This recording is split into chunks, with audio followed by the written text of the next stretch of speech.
L'onction, ce n'est pas que pour les pasteurs, ce n'est pas que pour les serviteurs, les servants de Dieu, c'est pour tous ceux qui ont Dieu dans leur vie. Je vais vous raconter l'histoire de Betsalil. Betsalil avait été oint par Dieu. Il avait été oint par Dieu, mais il n'était pas prophète, il n'était pas pasteur, il n'était pas, c'est-à-dire ceux qu'on appelle d'habitude les oints. Lui, il était un artisan, il était un ouvrier. Dieu a dit à Moïse qu'il fallait construire le tabernacle, c'est-à-dire un lieu de rencontre entre lui et le peuple. Et il devait se déplacer avec ça dans tout le désert où il partait, voilà, vers Canaan. Et quand ils devaient poser leur tente, ils posaient aussi le parvis, ce lieu de prière mobile là, ils devaient déposer voilà, le tabernacle. Et c'est là-bas qu'il allait le rencontrer. Il allait se rencontrer chaque fois avec le peuple. Dieu a dit à Moïse, voici ce qu'il faut faire, voici ce qu'il faut faire. Donc Moïse était oint pour pouvoir diriger le peuple. Il avait reçu la révélation de tout ce qu'il fallait faire pour pouvoir construire le tabernacle, le lieu de rencontre de Dieu avec le peuple. Mais Dieu avait oint Betsalil pour que lui puisse faire tous ces ouvrages-là. Donc l'onction, ce n'est pas seulement pour les prophètes, les servants de Dieu, les pasteurs, les servants de Dieu, les serviteurs de Dieu. L'onction, c'est pour tout le peuple. Même en tant qu'ouvrier, tu peux être oint. En tant que travailleur, tu peux être oint. En tant que commerçant, tu peux être oint. En tant que sportif, tu peux être oint. Quel que soit le domaine dans lequel tu es, demande l'onction de Dieu pour que cette onction t'accompagne. La puissance de Dieu doit t'accompagner dans ton travail, dans tous les domaines dans lesquels vous êtes. Quel que soit le niveau de votre travail, vous avez besoin de l'onction en tant que chrétien. Nous allons lire ce que Dieu a dit de Betsalil. Exode chapitre 31, à partir du verset 1.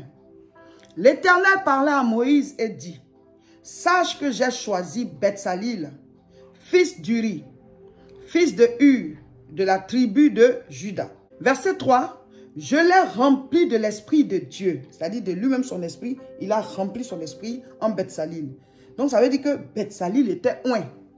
Mais il n'était pas prophète, il n'était pas appelé à prêcher, à diriger le peuple comme Moïse. Lui, il était oint, il avait reçu l'esprit de Dieu, mais pour faire des ouvrages, il devait fabriquer les ustensiles qu'on va utiliser pour pouvoir adorer Dieu. Il devait fabriquer les tissus, les tapis qu'il devait prendre pour couvrir le tabernacle. Il devait fabriquer les piquets, voilà, qu'il devait poser, sur lesquels allaient être mis les tapis. Il devait faire les dessins, tout. Dieu dit, je l'ai oint pour ça. J'ai mis mon esprit en lui pour ça. Donc vous voyez que l'onction, ce n'est pas que pour les pasteurs. Betsalil était ouvrier. Mais Dieu l'a oint pour qu'il ait l'intelligence, la sagesse de faire le travail selon Dieu et qu'il ait le succès dedans. En plus de Betsalil, Dieu avait oint aussi d'autres personnes pour aider Betsalil à faire tous les ouvrages de la maison de Dieu. Exode 36, verset 1. Betsalil, Oholiab et tous les hommes habiles en qui l'Éternel avait mis de la sagesse et de l'intelligence pour savoir et pour faire exécuter les ouvrages destinés au service du sanctuaire selon tout ce que l'Éternel avait ordonné. Donc il y avait Betsalil, il y avait Oholiab et il y avait aussi d'autres dont on n'a pas cité les noms, mais ils étaient oints par Dieu pour faire des ouvrages. L'onction n'est pas que pour les pasteurs. L'onction n'est pas que pour les servantes de Dieu. L'onction est pour tous les chrétiens. L'onction est pour tous les chrétiens. Je vais lire. Actes chapitre 2. Je lis à partir du verset 16. Mais c'est ici ce qui a été dit par le prophète Joël. Dans les derniers temps, dit Dieu, je répandrai de mon esprit sur toute chair. Vos fils et vos filles prophétiseront. Vos jeunes gens auront des visions. Et vos vieillards auront des songes. Oui, sur mes serviteurs et sur mes servantes, dans ces jours-là, je répandrai de mon esprit et ils prophétiseront. L'onction n'est pas que pour les pasteurs. L'onction n'est pas que pour les servantes de Dieu et pour les serviteurs de Dieu. L'onction, c'est pour tous ceux qui ont accepté Jésus-Christ. Mon frère, ma soeur, quel que soit ton métier, quel que soit ton poste, quelle que soit ta fonction, quelle que soit ta profession, il te faut l'onction. Si tu es chrétien, tu as besoin d'être oint. L'onction n'est pas que pour les pasteurs. Écoute-moi, l'onction n'est pas que pour les pasteurs, c'est pour tous les chrétiens. Les pasteurs reçoivent l'onction pour guider le peuple de Dieu, pour prier pour eux et tout. Cette approbation-là, c'est pour le travail qu'ils font. Mais toi aussi, il y a une approbation, il y a une puissance pour ta fonction, pour ta profession, pour ton poste, pour là où tu es. Parce qu'il a dit dans la parole que dans les derniers temps, je déverserai de mon esprit sur toute chair. Toute chair qui aura fait la paix avec Dieu par le sacrifice divin Jésus-Christ. Quand tu acceptes Jésus-Christ, tes péchés sont effacés. Et alors, tu es apte à recevoir l'onction. L'onction, c'est la puissance qui t'accompagne. L'onction, c'est la grâce, la faveur de Dieu qui fait que il y a des choses que tu as qui ne s'expliquent pas. Pas que tu as volé, pas que tu fais de mauvaises choses, pas que tu triches, mais juste que on a envie de te donner ça. On veut juste te mettre à ce poste. On a envie de te donner ce salaire. On a envie de te donner cette mission. Ça ouvre les portes. La Bible dit, les cœurs des rois sont comme un fleuve entre les mains du Seigneur. Il les incline où il veut. Quand la faveur de Dieu, la puissance de Dieu t'accompagne, les cœurs sont inclinés. Porte, élevez vos linteaux. Porte, élevez vos linteaux. Porte, élevez-les. Car le roi de gloire veut faire son entrée. Quand Dieu t'accompagne, les portes élèvent les linteaux. Les portes élèvent les linteaux. Chrétiens, le temps est arrivé où le monde doit nous regarder pour dire vous avez un Dieu puissant. Et pour ça, ils vont se donner au Seigneur. Dans ton service, dans ton champ, dans ton activité commerciale, partout où vous êtes, dans ton atelier, partout. La puissance de Dieu doit faire la différence. La Bible dit, Joseph était oint. Il est arrivé sur Potiphar, la maison de Potiphar prospérait. Le Dieu que Joseph a servi, c'est le même Dieu là qu'on est en train de servir. C'est à lui qu'on s'est donné. Il ne fait point exception de personne. Si tu appliques les mêmes règles de vie que Joseph, la puissance qui accompagnait Joseph, et puis il y avait l'approbation avec lui et la faveur de Dieu était avec lui. Cette même puissance-là, si tu appliques les choses de Dieu que Joseph a appliquées, ben tu vas dégager la même puissance, la même onction, la même approbation, la même faveur. La Bible dit Jacob s'est occupé du troupeau de Laban, son oncle. Ça prospérait. Le Dieu de Jacob, c'est le même Dieu là qu'on est en train de servir. C'est à ce même Dieu là qu'on s'est donné. Il ne change pas. Il ne fait pas exception de personne. Tu remplis les conditions, tu seras béni.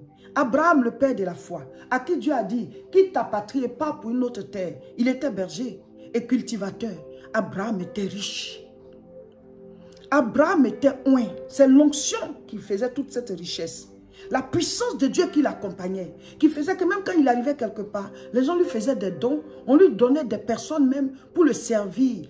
C'était quoi? Il y a une certaine faveur qui faisait que les gens avaient envie de le bénir. Et lui-même, sa bergerie, voilà, ça prospérait. Il avait des serviteurs, des servantes.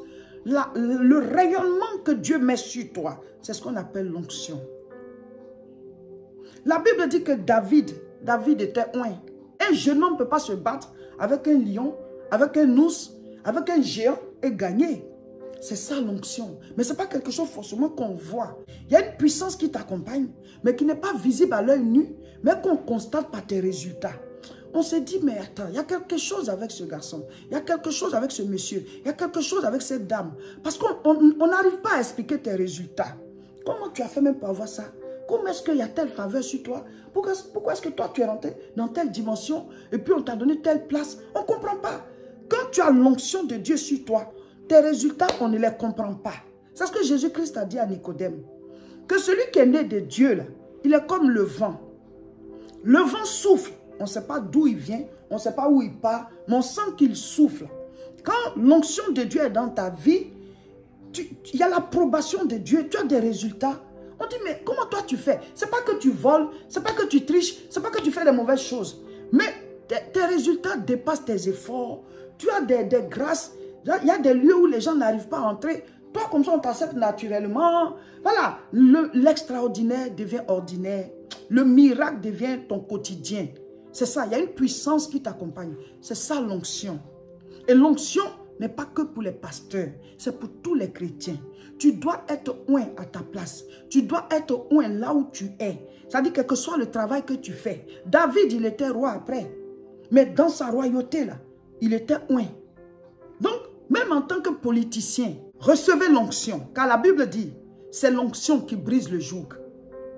Nous sommes toujours dans notre temps de jeûne et prière.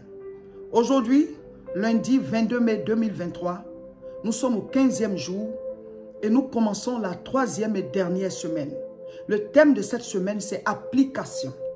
L'application de tout ce qu'on a reçu. Mes frères, mes sœurs, nous sommes au 15e jour de notre temps de jeûne et prière. Mes frères, mes sœurs, aujourd'hui, là, dites au Seigneur de vous donner la force. Priez pour demander au Seigneur la force pour appliquer les enseignements que nous vous donnons. Même après le jeûne, que le Seigneur vous donne la force de mettre en pratique, d'appliquer les enseignements afin d'avoir les résultats, afin de dégager l'onction dans votre travail de tous les jours, dans vos activités, afin que la puissance de Dieu vous accompagne et que vous puissiez accomplir votre destinée. Nous sommes tous sur la terre pour avoir de l'impact. Nous sommes tous sur la terre pour laisser de bonnes traces, pour laisser un exemple de vie. Chacun de nous est la manifestation de la gloire de Dieu. Le jeûne est puissant. Le jeûne est puissant. On sent la présence. On sent que on est en train de se transformer. On sent que Shakatarabausa. Alléluia. Tu ne seras plus le même après ce temps de jeûne.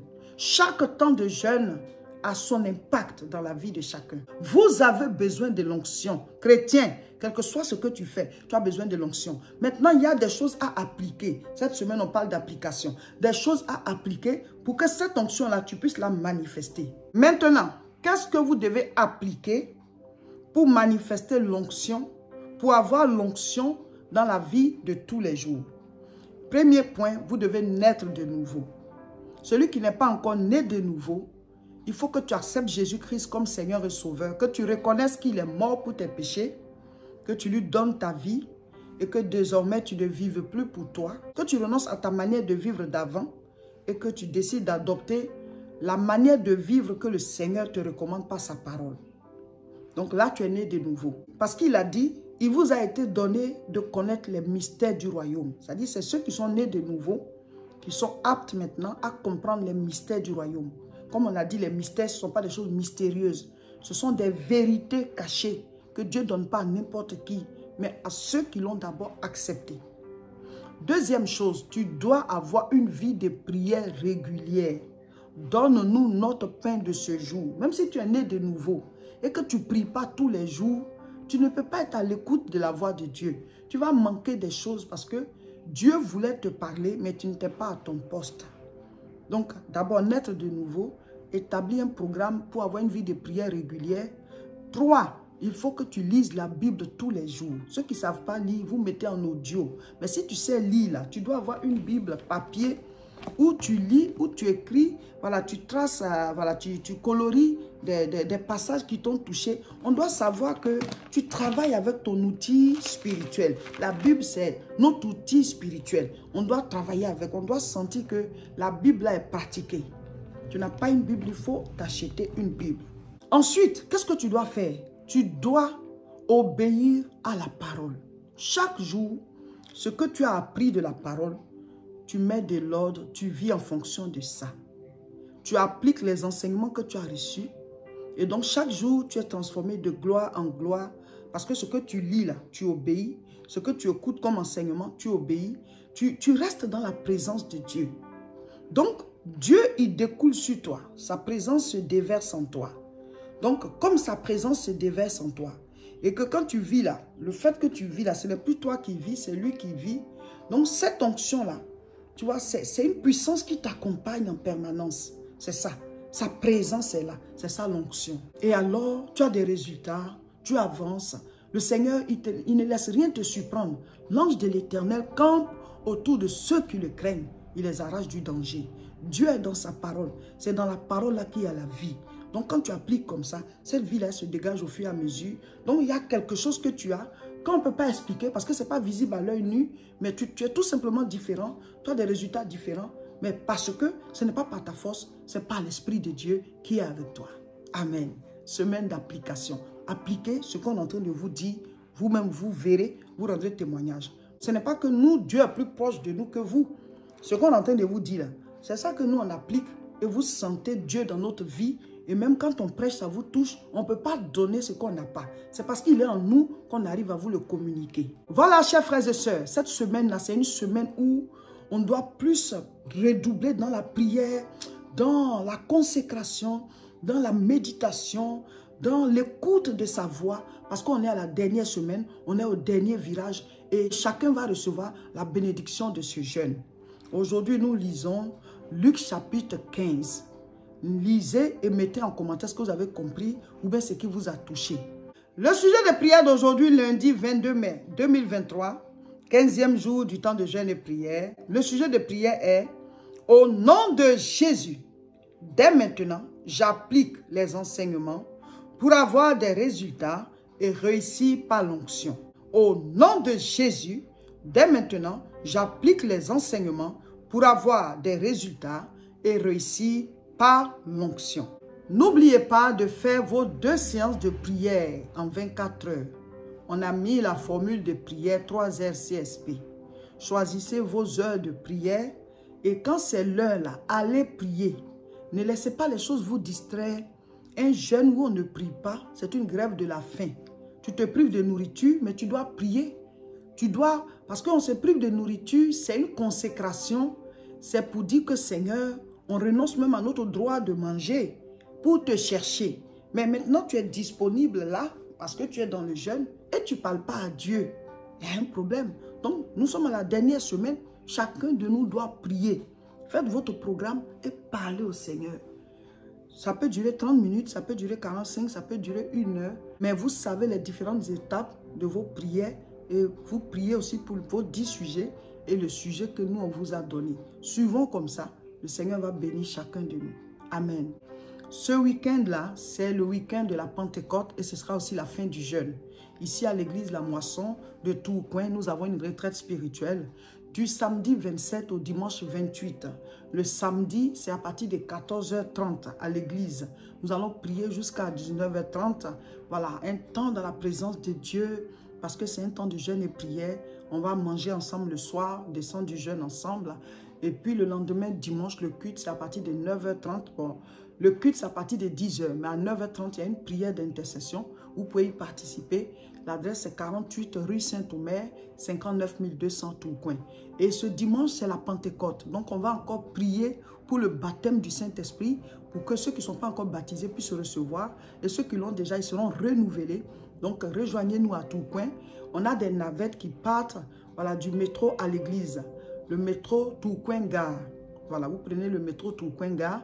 Le culte, c'est à 10h. Donc, le dernier tour de la navette, c'est à 9h50. Alléluia. Donc, rejoignez-nous pour le culte de la Pentecôte et aussi pour la retraite à partir du samedi. La prière en direct, c'est ce mercredi à 12h30.